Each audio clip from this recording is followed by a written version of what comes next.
Welcome to Better Than a Booster. I'm going to be talking about singles that are $5 or less that I think are worth picking up rather than gambling on a booster pack. These are all for casual commanders specifically. Let's get into the list. Somberworld Sage is a great card in Commander. 3 mana for a 0/1 that taps to add 3 mana of any one color. You can only use it on creature spells. But in a green creature focused deck, this is great. Playing this on 3 and then next turn playing a land and then casting your 7 mana commander is so powerful. Not to mention if you have a crazy curve like a mana dork on turn 1 into this on turn 2, you can really accelerate so fast. And getting out a big commander like Vorinclex early can be the difference between winning and losing a game. The card's just about $1 right now, but if it doesn't get reprinted again, it does tend to creep up because it is relatively popular in Commander. Reigns of Power is a phenomenal blue card that I don't think enough people are playing. It's super cheap, less than $1 for most printings, and it's like a mini insurrection. You get to steal all creatures from just one player, and they get to borrow yours during that combat step. Now, the fun part about Reigns of Power is it's an instant, meaning if someone attacks you, you can then cast this to borrow another player's creatures and block with their creatures, trading and having those die. This can cause some huge combat swings, and if someone has a really scary board, it's great to just steal their stuff and hit them with it. Treasure Nabber is a pretty powerful card that was originally pretty expensive when it first got printed. A 3 mana 3/2 Goblin Rogue, whenever an opponent taps an artifact for mana, gain control of that artifact until the end of your next turn. So this just nabs mana rocks all the time. You cast this, they're gonna definitely tap their mana rocks still because they get it back. But getting an extra Soul Ring or even just a Signet for one turn can be a big bonus on your next turn. And if multiple people tap their mana rocks, this just gets even better and you can have a crazy turn with a big boost of mana. Treasure Nabber is just under $2 right now, and I would nab a copy if I was you. Takasa's Dig Site is a very cheap card. It's only 7 cents, but I actually think this is a auto-include in a lot of Commander decks. It's a land that enters untapped and taps for a colorless. And then you can pay 3, tap it, and surveil 1.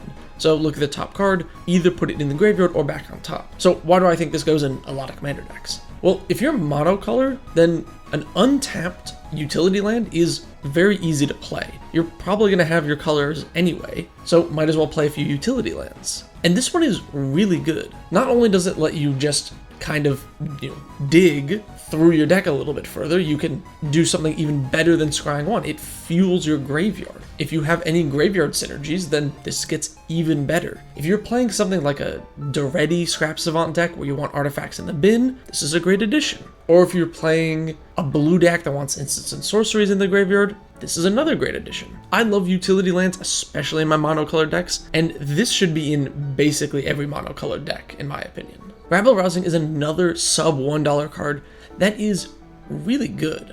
White and 4 for an enchantment with Hideaway 5, and whenever you attack with 1 or more creatures, create that many 1/1 green and white citizen creature tokens. Then if you control 10 or more creatures, you may play the exile card for free. So this card basically just doubles the amount of creatures you have to attack with every turn. The hideaway part is just gravy, honestly. In any kind of go wide attacking token deck, this is a really strong card. It basically just continually doubles the amount of stuff you have. And then, of course, you can activate it immediately. If you play Rabble-Rousing and then attack with 5 creatures, you get the 5 more and then immediately have 10 creatures. So you can cast the hideaway card the turn you play it. Rabble-Rousing is a really powerful card that plays a lot better than it reads. The first time I saw this, I wasn't too impressed, but when I saw it in action against me, it kind of blew me away how quickly this card gets out of hand. Here's a relatively recent card, Hoarding broodlord. 5 black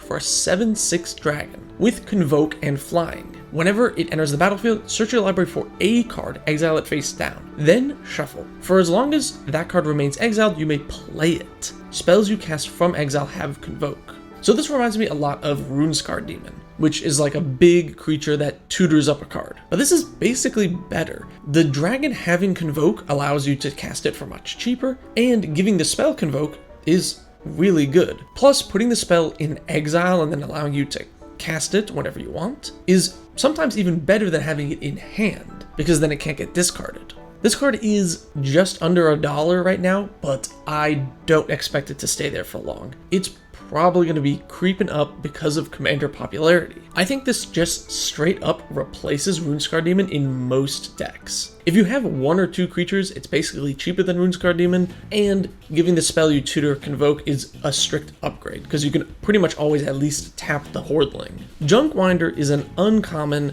from Modern Horizons 2 that's pretty cheap, 12 cents for a copy. But the power level of this card is crazy. Blue 5 for a 5/6 Serpent with affinity for tokens. And in a token deck, it's not hard to get this down to just 2 mana. Then, whenever a token enters the battlefield under your control, tap target non-land permanent an opponent controls. It doesn't untap during its controller's next untap step. Now, since it says whenever a token and not 1 or more, if you create multiple tokens, this will trigger multiple times. Junkwinder works phenomenally well with cards like Secure the Waste, since you can just make 6 tokens at once on an end step and just tap down 6 blockers and swing in. Or with cards like Academy Manufactor, because whenever you create a treasure, you're going to split it into 3, which will trigger Junkwinder 3 times. In the right deck, Junkwinder is a super strong card. And the right deck is not that hard. If your deck makes creature tokens, this works. You make treasure tokens, clue tokens, food tokens. Doesn't really matter what. Junkwinder is powerful in those lists, and I don't think enough people play it. Windbreaks Judgment is a really powerful removal spell that, when it was initially printed, was kinda pricey, but now with a second reprinting, it's 25 cents for the cheapest copy. Green-black 3 for an instant that says, for any number of opponents, destroy target non-land permanent that player controls. Now, spot removal in Commander is usually card disadvantage, but this is pretty much always a 3 for 1. 5 mana is a little tough to hold up for an instant, but considering the power of this card, it's probably worth. And I like that it's for any number of opponents, so if you had a political deal with one, you're not forced to destroy one of their things. I think in terms of Golgari removal, it's still probably worse than cards like Assassin's Trophy, but in Commander, if you're going late, the 5 mana cost on Windbreaks Judgment shouldn't hurt that badly. And Assassin's Trophy is still like $7+. Next is Invasion of Ravnica, which is a 5 generic mana battle. When it enters the battlefield, exile target non-land permanent an opponent controls that isn't exactly 2 colors. And then the other side is an artifact creature construct. Whenever you cast a spell that's exactly 2 colors, look at the top 6 cards of your library, you may reveal a card that's exactly 2 colors from among them, put it in your hand, put the rest on the bottom in a random order. So the back half you can basically ignore. I'm not very concerned about it. More interested in the front half. So why is this so good? It's colorless, which means mono red and mono black decks can now deal with most enchantments. Yeah, you can't hit 1,000-Year Storm, which does kinda suck, but you can exile a lot of other things. And exile removal for artifacts and enchantments is kinda hard to find in mono black, and enchantment removal in mono red is also hard to come by. If you're in a low color deck and you want some more exile removal, this might be the card for you. And it's like 65 cents for a mythic. And mythics from standard sets do tend to go up in price over time, because some of the ones that flop in standard like this just don't get reprinted very often. So it's probably going to go up in price over time. If you want one for your low color deck, I'd pick one up.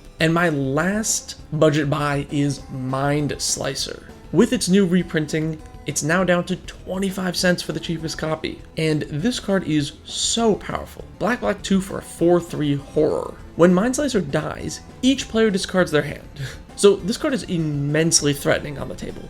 If you just play it, nobody wants to attack into you, because you can just block with Mind Slicer and destroy their hand. It's really great protection. And then you can also play it in a discard deck if you want other synergies. You can use cards like High Market to sacrifice it to force everyone to discard their hand. And if you have something like Mind Slicer forcing everyone to discard their hand, you can use black cards like Bolas's Citadel and Necropotence to just refuel very easily. Mind Slicer, power level wise to dollar amount, might be one of the best cards. This card is so strong, especially in a deck with additional discard synergies. Alright, so those are my budget buys that are $5 or less. What do you think? Which one of these are your favorite? Are you picking any of them up? Do you have any suggestions for other budget cards in the comments below? And would you like to see more of these videos? Thinking about maybe doing one like once a month or something? Checking on some reprints to see what got cheaper, etc, etc. Let me know what you think about that in the comments below. Thank you so very much for watching. Subscribe for more.